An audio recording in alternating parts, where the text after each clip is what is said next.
So big news in the world of Formula One with Bulgarian Formula 2 driver Nikola Tsolov rumoured to be replacing either Liam Lawson or, if Max Verstappen does leave, sort of as a replacement for Max Verstappen. Now, if you're not too sure of who Nikola Tsolov is, we'll do a quick little bit of background on him. So he's 19, so there's definitely no reason we need to be rushing this guy into Formula 1. He could easily be doing another year, another 2 years of Formula 2. As for his go-karting career, not that I know much about go-karting, a couple of championships won along the way, a couple of third places, a couple of second places, particularly good season in 2021, before then moving up to single seaters and had a very big breakthrough year in Spanish F4 in 2022 with Campos, the team that he races with now in Formula 2. Mega season from him, he won 13 out of the 18 possible rounds and finished yet over 100 points ahead of his teammate, so pure domination. But, domination of these Formula 4 championships isn't the be-all and end-all. There's plenty of drivers that have dominated in Formula 4 and then kind of struggle in other categories. He was part of the Alpine Junior Academy from 2022 to about 2024, but then has recently switched over to Red Bull. Now, he's not been out on an official FP1 session yet, but he has driven an F1 car on a bit of a show run. Red Bull really love to do this with all their junior program drivers, but there are a few problems with Nikola Tsolov being promoted to Formula 1 so soon. And FP1 practice sessions is a big part of that. They are seemingly all going to Imo Iwasa at the moment. He's kind of where Liam Lawson was a few years ago, where he's doing DTM, he's doing Super Formula, he's kind of knocking on the door of Formula 1, but no one's really answering. In terms of Formula 3, Nikola Tsolov did 3 seasons there, which isn't massively uncommon. The highest place finish was last year, finishing P2 just behind Brazilian Rafa Kamara, who won the championship in his rookie season. Now, moving on to Formula 2, he is having a much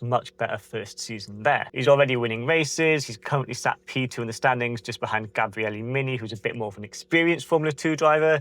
And they're having a few stewarding decisions that haven't quite gone Tsolov's way, so there's a reasonable chance to say that he could have been leading the championship at this point, considering he's only 6 points behind. But the big problem for Nikola comes with the super license points. He currently only has 25. Obviously, if he finishes P2 in Formula 2, I think that grants him the 40 points that he needs alone. And realistically, he is probably going to get the points that he needs. I mean, he only needs 15, so as long as he finishes somewhere near the top of Formula 2, he's absolutely fine. But the way that the original article is worded says he is guaranteed a seat and has been verbally agreed upon, which doesn't mean he's necessarily signed a contract, and apparently it's been translated and maybe there's some things that have been lost in translation. So even though it uses the word guaranteed, I definitely wouldn't say this is guaranteed just yet, especially considering the fact that he doesn't have the points necessary to race in Formula 1 just yet. Now, the next big problem here is who does he replace? Because the current rumour would be Liam Lawson, which I think is a big shame. As you guys know, I'm a big Liam Lawson supporter, and Liam's having a decent season this year, where he sat P10 in the standings, 28 points, not too far off the back of Isaac Hadjar in the second Red Bull, and he's beaten his teammate Arvid Lindblad, who currently has 13 points. Yes, Arvid's a rookie, but realistically this is sort of his second season for Liam Lawson, and Arvid is super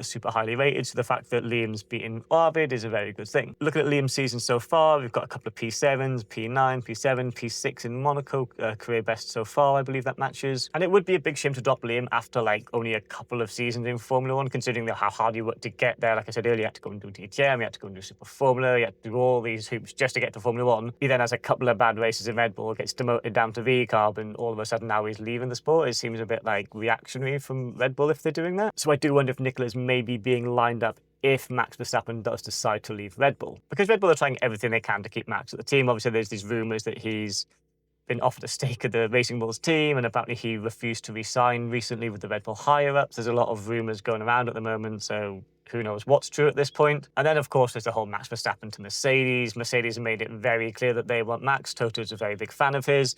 Mercedes have got the best package, so the best teams want the best drivers, and the best team right now is Mercedes, and the best driver is probably Max Verstappen, so it's kind of a match made in heaven. Now, does Nikola Tsolov have the talent for Formula 1? Probably. Honestly, the quality of rookies that we've had these last few years has really shown that these guys coming up from Formula 2 and Formula 3 can really hit the ground running. I'm talking Ollie Behrman coming in and beating as a rookie, Kimi Antonelli in his just second season, is doing a really good job up against George Russell, a really seasoned driver, race winner, multiple race winner, probably driver of the season last year for a lot of people. So the fact that Kimi's coming in and beating him in his second season, really good showing for the young drivers coming in. Tsolov's junior career is a little bit patchy. Like I said, the first season of Formula 3 barely scored points. He scored 6 points all season, so it took him a few years to get going. But then I think he was only 17 or 16 in that first year of Formula 3, so he was very young. So if you're a fan of Liam Lawson or a fan of Nikola Tsolov, don't get too carried away just yet, positively or negatively, because there's been a lot of noise about this online. But again, as I'm saying from the news article here, it's